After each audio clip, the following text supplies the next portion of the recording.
إلى متى هذه الغفلة؟ يا عباد الله، قولوا لمن غفل عن الله تعالى واليوم الآخر: إلى متى هذه الغفلة؟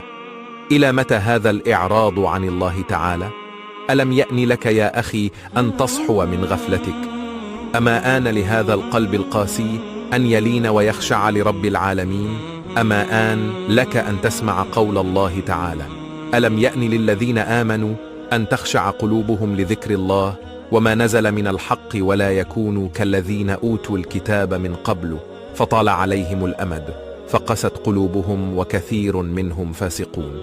قولوا للمرابي: ألم يأن للذين آمنوا أن تخشع قلوبهم لذكر الله وما نزل من الحق.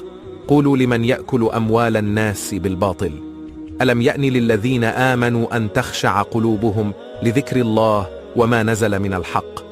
قولوا لمن يظلم نفسه بارتكاب الموبقات: